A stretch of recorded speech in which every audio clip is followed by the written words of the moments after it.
Hey everyone, we have lots of news to go over, so let's go ahead and get started. Today I'm going to go in alphabetical order by company instead of just randomly throwing it out there like I usually do.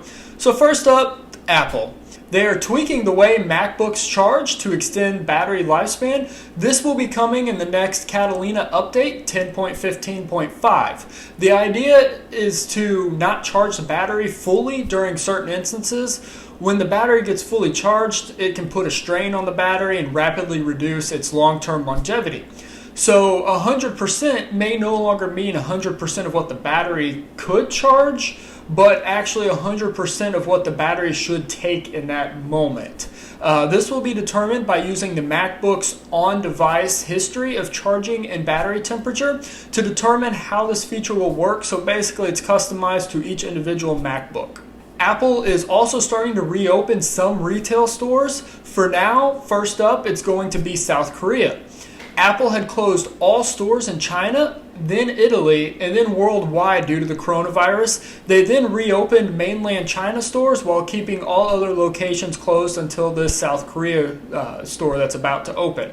For those of you who use AirPods Pro, they are now selling replacement tips via Apple support. Each set of silicone tips costs $7.99. As you may have seen in my video earlier this week, Apple released the new iPhone SE. While it comes with the A13 Bionic chip and even Wi-Fi 6 capability, it does not come with Apple's custom U1 locator chip. Check out that video for more information. Apple also announced that they are donating proceeds from the product Red to the COVID-19 response efforts. Facebook has an experimental app division, and they are working on releasing an Apple Watch messaging app. Its name is Kit, which is short for Keep in Touch. This app will allow Apple Watch users to communicate with close friends via tapping an emoji icon or even speak to text. Basically, they are mimicking the Apple iMessage app on the Apple Watch. Google's Wear OS smartwatches and other wearables are now reminding users every 3 hours that they need to wash their hands. It's a part of the 5.4.0 update on the Google Clock app. This is due to an attempt to help slow the spread of COVID-19. It's been reported that Google is working on its own debit card to mimic the Apple Card. It will be a part of the Google Pay system, which currently handles online and peer-to-peer payment, but not in-store payment. This would allow users the in-store possibility with a physical card. While Apple's Apple Card is a full-blown credit card backed by Goldman Sachs, Google's card will only be a debit card.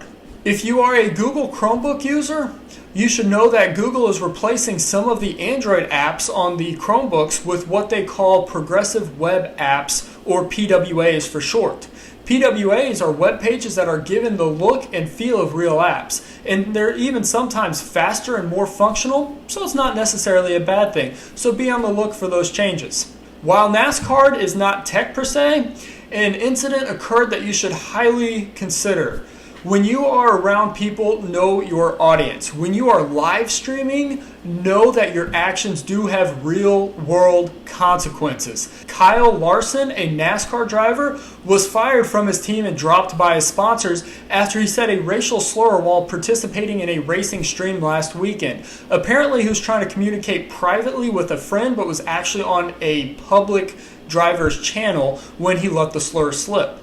Of course, he later apologized. I bring this up again because everything that you do online, whether it's live streaming, videos, jokes, whatever, they all have real world actions and consequences and effects on others. Especially in today's world where everything is online and we're all utilizing the internet in some fashion, you never know what could come back and bite you. So be cautious. So anyways, on to Netflix. If you enjoy documentaries, you will be happy to hear that Netflix is making several documentaries free to watch on YouTube. Netflix allows teachers to stream documentaries for free on YouTube for educational purposes. However, since schools are not in the classrooms right now, Netflix has opted to allow some documentaries free on YouTube for everyone to watch. The real purpose is so teachers can assign documentaries for students to watch, but if you want to learn something, feel free to watch them as well. OnePlus had an event earlier this week where they displayed a few new phones, one of which is the OnePlus 8 5G, which is starting off as a Verizon exclusive. The starting price of this phone is $799. Verizon will begin selling the phone starting April 29th. The phone is ready for the millimeter 5G technology, where download speeds can surpass 1 gig per second. OnePlus also has the OnePlus 8 and OnePlus 8 Pro, where the OnePlus 8 Pro starts at $899. Both phones are loaded with new technology, including the 8 Pro boasting 4 cameras, 120 Hz screen, 12 gigs of LPDDR5 RAM. Both will also launch on April 29th. The specs of these phones could fill up a whole nother video on their own, so I encourage you to check out OnePlus's website for more. If I get enough requests for a video on that phone or those phones, I may go ahead and do that. But that was all for this week's news. As always, thank you for watching, and be sure to like and subscribe.